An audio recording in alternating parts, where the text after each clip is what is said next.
Shabbat Shalom, and greetings to you all. How was Mom? Even if you could not see her, you talked to her. In your heart, in your soul, because our souls connect and have ever since before we were born. Now, if you did not see or speak to Mom, do it now. Every day can be Mother's Day. Every day can be a day to connect to somebody you love. And we all send love to the bee. It was her birthday, and I hope she had a great day and all her dreams and wishes come true. This week marks 7 weeks from Passover, and that brings us another of the gathering festivals, Shavuot, 7, the Feast of Weeks, the 7 weeks. Now, it's also known as Pentecost, which means 50, because it's the 50th day from the beginning of Passover.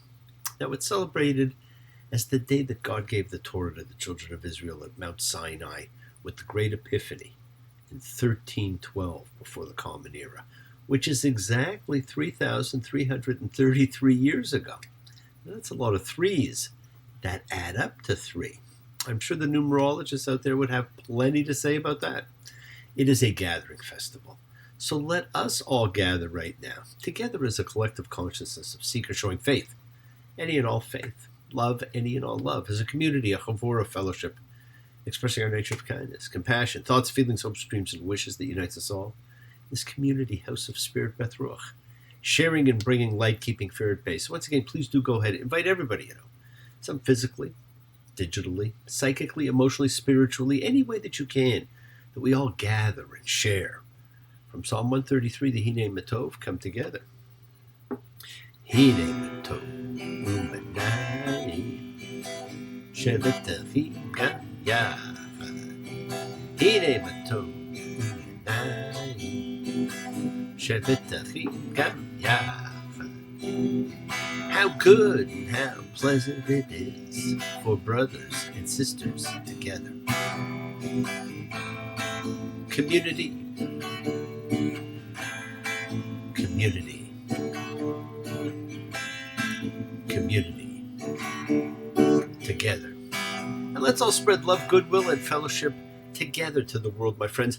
This is your setting aside just a little bit of sacred time in your own sacred space to honor and converse with whoever, whatever you happen to believe in. We all believe in something. It's a part of your kavanah, your intention that you put out to the universe. It's your goodwill. So let's take some time now. Let's send some of that goodwill, some light, some healing, out to whoever you know that needs it. Healing and renewal for everybody. It floats through space, finding those in need. So it knows. So just send it out for those you know, for the souls and spirits of everybody you love. So think of whoever that needs healing and renewal and love, or just plain goodwill. Focus on them. Call their names. It's not just for people. It's for our pets. It's for the earth. It is the healing of the world, the tikkun olam, that's part of our spiritual genetic makeup. So let's send thoughts and energy for health and renewal and goodwill for everybody. They don't have to be sick. It's for those in our hearts and our minds. For James, for Dave, for Adrian, Frank, for Mary and Maddie, for Anne, for Al, for Lori, for Devora. Friends, it is the kindness, the healing wishes, goodwill, and love we all send out. Just circles the world, finding those in need. So thank you, each of you, for all you do, for all you care. Because the world is a world of spirit, and spirit, my friends, never dies. Me, Shabbat, Avotenu, Makor Chalacha, Limotenu, may the source of strength bless the ones before us. Help us find the courage. Make our lives a blessing. The renewal of body. The renewal of spirit. And let us say, Amen. Mishaberach, let us all have our spirits renewed, because this is the great prayer for healing, which we call upon God to heal as He's healed before. Mishaberach, may He who blessed, because all healing is a blessing. So let's all send and receive healing and renewal energy in our efforts to love, to share, to care, to grow.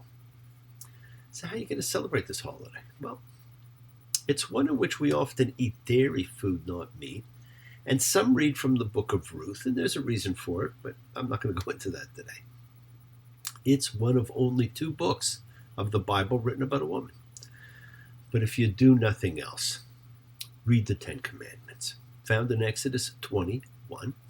They summarize everything for you to make you a better person. There's no better way to commemorate the Great Epiphany. Remember, friends, at one point, the daily recitation of this and the Shema were the only prayers done every day. Nothing else was needed. You shall have no other gods. You shall not make a statue of any form, that is, no graven image. You shall not bring up the name of the Lord your God for a falsehood. So do not make a false oath. We know it is in vain. Remember the Sabbath day to make it holy. Honor your father and your mother. You shall not murder. You shall not commit adultery. You shall not steal. You shall not testify against your neighbor as a lying witness, and you shall not covet. These are simple rules for life.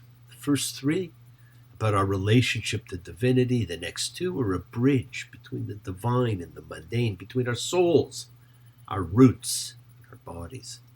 The final 5 are about how we relate to fellow humans. Who cannot follow 5 rules for how to relate to humanity? Now, we're about to undertake a book about being on the road. Physical, emotional, spiritual. One many spend their lives on. And in pursuit of the transformational process.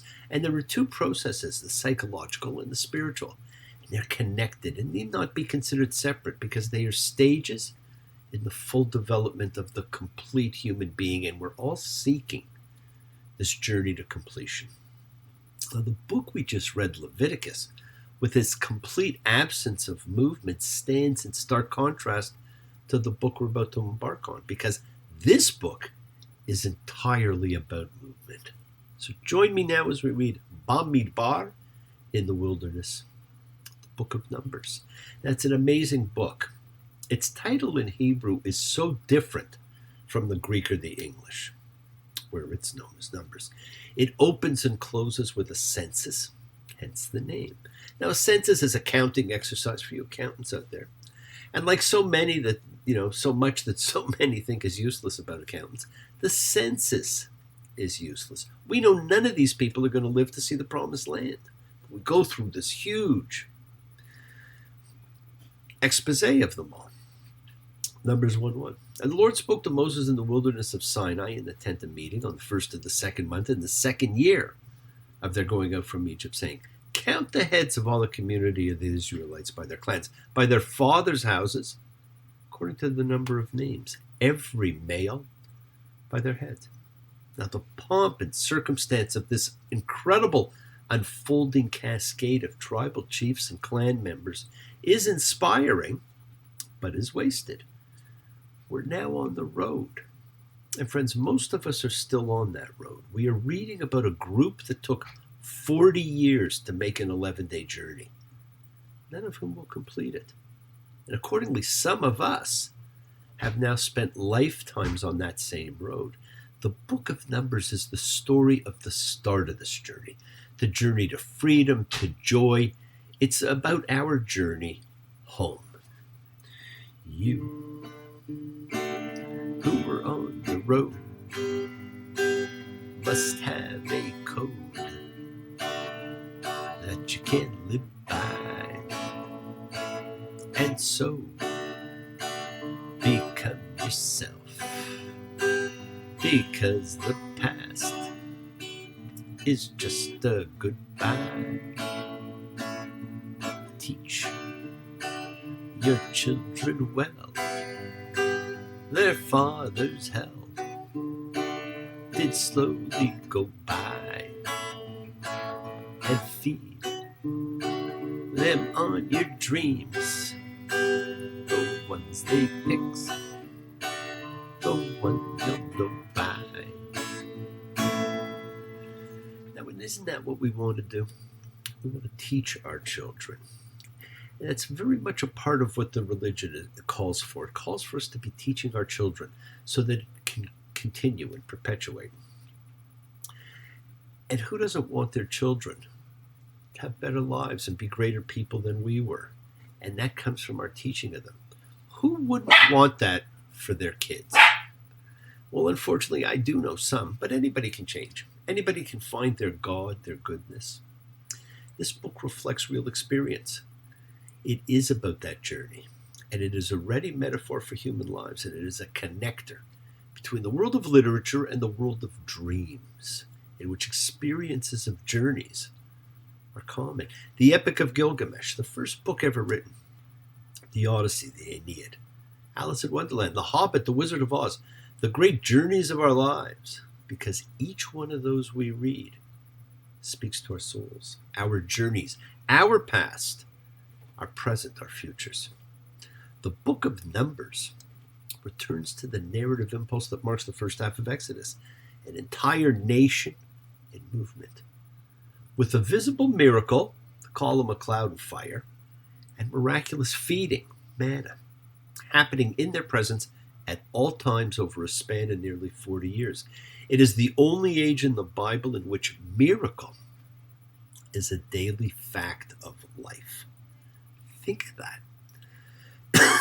There's a destination anticipated in a future in which some of them will participate and some will not. Their mentality is a mentality of slaves. There are various groups and individuals among them within interested positions of leadership. There will be insurrections and lots of grumbling. It's the formation of a people. The Israelites, Sinai behind them, are on the move, edging toward the prospect of the conquest of the land that we first engage in the story of the reconnaissance mission of the 12 spies. And that would become imminent 40 years later. We are repeatedly reminded of the passing of generations as the story carries us to the border of the promised land. After the incident of the spies, the entire adult generation that came out of Egypt is fated to die before the promise of the land can be realized. Moses, seconded by Aaron, fails the test of trusting in God. As a result, he too will not be privileged to enter the land. The characters we know, Miriam and Aaron, die. Moses' impending death on Mount Nebo is announced by God, and Joshua is then lined up to succeed him as a leader. But if Israel is on the move, it also has to be said that this text associates movement with trouble.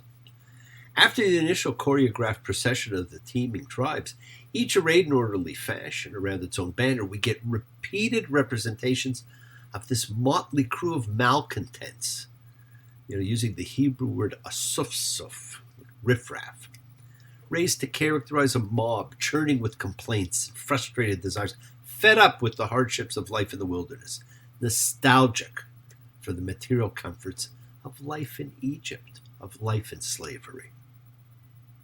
But this generation cannot free itself from that slave mentality that it brought with it from Egypt. So they must die, so that their descendants can form the beginnings of a people meant to realize a grand historical destiny. And contained in the middle of this book is the brilliant centerpiece of the Torah, the Oracles of Balaam, which follow the story of Balaam and his she-ass, a series of prophecies about Israel's future that is pronounced by a non-Israelite soothsayer. Its key uniqueness is in that there are no other instances of talking animals in the historical narratives of the Bible. In fact, the only other candidate, the serpent in the garden story, belongs to the primeval and more mythological phase of biblical literature. And because, according to prevalent preconceptions, there's no humor in the Bible, it should be noticed that this story is quite funny. Balaam, the celebrated visionary, cannot see the sword-wielding divine messenger standing in front of him. We are on the road in the wilderness. We're in great company. It's the place where Moses led the slaves and turned them into a people. Where Jesus went to find God. Where Mohammed was visited by the angel Gabriel, and where you are on your way home. Two of us riding nowhere, spending someone's hard-earned pay. You and me Sunday driving, not arriving on our way back home. We're on our way home. on our way home. We're going home. We are all going home. And home, my friends, is where the heart is. Yes, the world is sacred, so is everything in it. Express your gratitude, light a candle, make a wish. Celebrate your life and the lives of those you love. Share your feelings with them. Live free, be free, honor your freedom. Be well, be happy, be blessed. Share and honor the light, all who live in the light, and continue to shine. Continue to send everybody you know goodwill and love. Pray for peace and freedom for everyone. And end to terror and hatred. Remember, friends, we are a community. We learn together, we celebrate each other, we love each other, we share this ride together. Men and women equally, so let's send out love, not fear, send out grace, harmony, goodwill, and healing to all who need it. And please do, learn to forgive and learn to love, including yourself. Open your hearts, honor the relationships of your life, tell those you love that you love them. Take advantage of the time you have and enjoy the journey, because we take the twists and turns and the patterns that weave through the fabric of our lives in our effort to grow, to learn, to be, to love.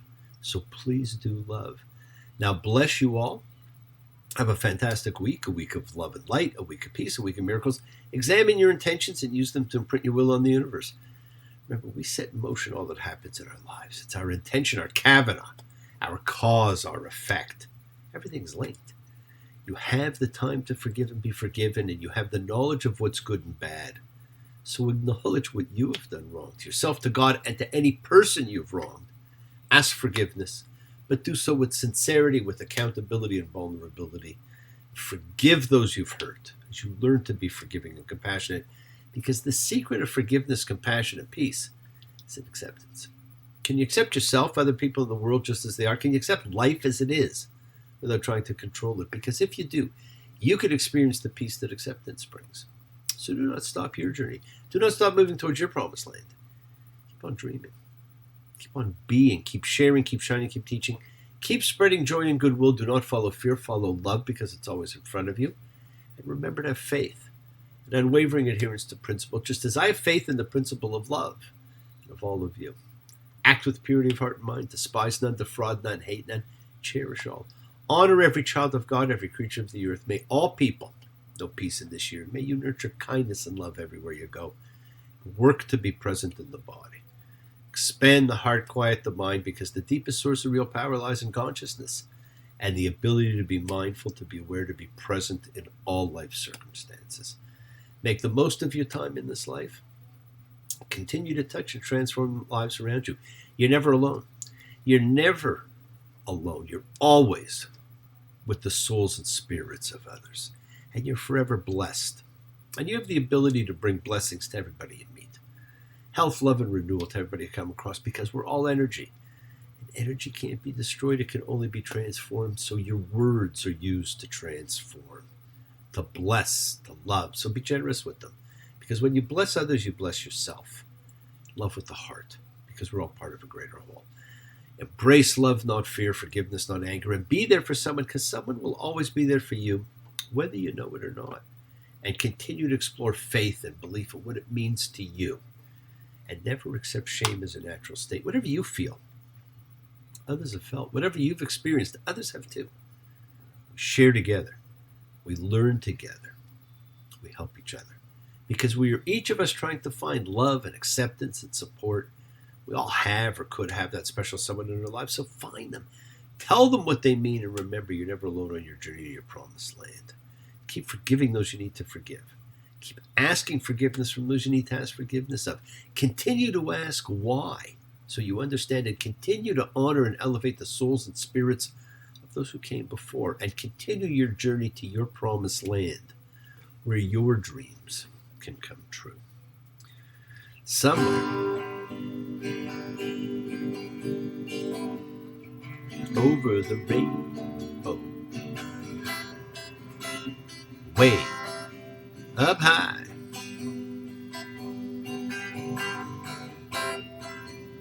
there's a land that I heard of once in a lullaby. Somewhere over the rainbow, skies are blue,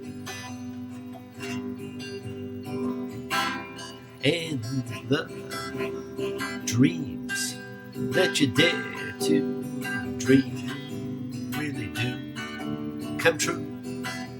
Enjoy your journey, my friends, because every day there are new adventures, new passions to be had. So thank you for joining me. Keep sharing the light. Practice forgiveness. Be thankful, be gracious, be kind, be loving. Believe in yourself. And continue to spread a little goodwill to the world and continue to be the miracle in someone's life. Shabbat shalom and blessings to you all. Take care.